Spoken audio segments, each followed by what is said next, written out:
Assalamualaikum warahmatullahi wabarakatuh. Pada video kali ini kami akan melakukan presentasi tentang analisis dan interpretasi terhadap hasil pengelolaan data spasial Kota Bandar Lampung untuk menyelesaikan ujian tengah semester mata kuliah Sistem Informasi Geografis. Oke, anggota kelompok terdiri atas dua orang, yaitu saya sendiri, Ivan Alif Adrian, dan rekan saya, Jundan Revito Mahardika. Oke, selanjutnya ini adalah kota Bandar Lampung, yang dimana ini adalah petanya, peta kecamatan Kota Bandar Lampung yang telah kami buat dengan beberapa legenda seperti terminal bus, sekolah, rumah sakit, sungai, jalan, dan daerah rawan banjir sebagai daerah potensi bencana. Serta ada beberapa nama kecamatan yang membagi Kota Bandar Lampung itu sendiri yang terdiri dari Kedaton, Kemiling, Panjang, Rajabasa, Sukabumi, Sukarame, Tanjung Karang Barat, Tanjung Karang Pusat, Tanjung Karang Timur, Tanjung Senang, Teluk Betung Barat, Teluk Betung Selatan, dan Teluk Betung Utara. Oke, selanjutnya masuk ke dalam analisis kondisi lingkungan Kota Bandar Lampung. Yang pertama adalah kondisi topografi dan morfologi. Yaitu Kota Bandar Lampung terletak di kawasan pesisir Teluk Lampung, yang berarti wilayahnya memiliki ketinggian bervariasi mulai dari dataran rendah, dekat pantai, hingga perbukitan di wilayah utara dan timur. Beberapa kecamatan di bagian selatan seperti Teluk Betung Selatan, Teluk Betung Barat lebih dekat ke pantai, sedangkan wilayah lain misalnya Tanjung Karang Barat, Kedaton, dan Rajabasa memiliki kontur lahan yang sedikit lebih berbukit. Selanjutnya yang kedua, penggunaan lahan dan kepadatan penduduk. Warna dan batas kecamatan menunjukkan bahwa wilayah perkotaan sudah cukup padat dengan dominasi perumahan, fasilitas umum, serta area komersial di pusat kota seperti Tanjung Karang Pusat, Tanjung Karang Barat, dan Tanjung Karang Timur.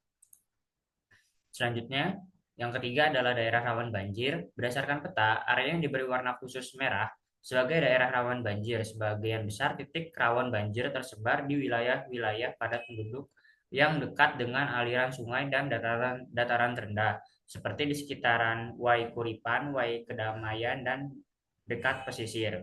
Dan ini bisa dilihat bahwa peta untuk daerah rawan banjir yang dimana daerah rawan banjir itu sendiri sudah diberi warna merah sebagai tempat-tempat yang berpotensi. Oke, selanjutnya adalah kualitas lingkungan dan tantangan. Urbanisasi yang cepat dan kurangnya ruang terbuka hijau di pusat kota dapat memicu penurunan kualitas udara, peningkatan suhu kawasan kota, serta penurunan kapasitas resapan air. Peningkatan potensi banjir di daerah dataran rendah akan semakin terasa saat curah hujan tinggi dan terjadi pasang surut air laut di wilayah pesisir. Oke, selanjutnya masuk ke dalam analisis korelasi antara kondisi lingkungan dan lokasi fasilitas umum. Yang pertama, penempatan fasilitas umum. Fasilitas umum seperti terminal bus dan rumah sakit umumnya berada di jalur utama transportasi dan dekat dengan pusat keramaian penduduk, misalnya di Kecamatan Tanjung Karang, Pusat, dan Kedaton. Sekolah juga menyebar di dekat pemukiman padat untuk memudahkan akses warga, namun sebagian berada di area relatif lebih tinggi untuk menghindari banjir. Yang kedua adalah aksesibilitas terhadap daerah rawan banjir. Beberapa fasilitas umum cenderung berada di wilayah yang lebih aman dari banjir, terutama rumah sakit dan terminal besar. Namun, karena tingginya kepadatan kota dan ada kemungkinan sekolah-sekolah tertentu atau puskesmas kecil berada lebih dekat ke daerah rawan banjir. Nah, selanjutnya adalah dampak lingkungan terhadap penempatan fasilitas.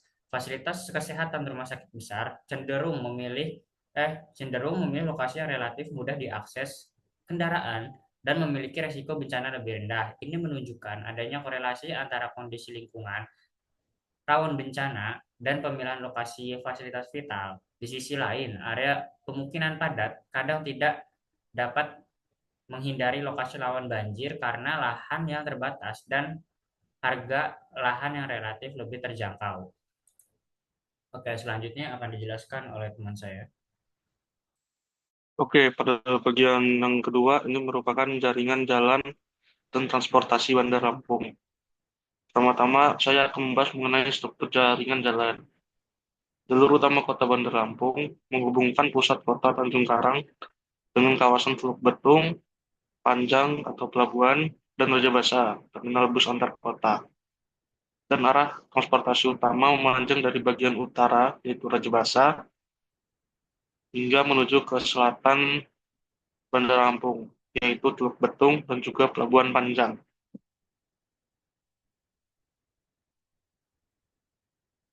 Kemudian untuk pola transportasi umum, terminal bus besar, yaitu Terminal Raja Basa, berada di bagian utara kota untuk melayani rute antar kota antar provinsi.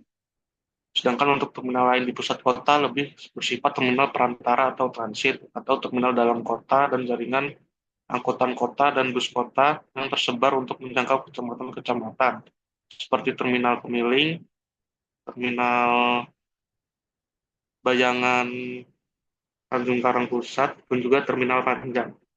Oke, lanjut.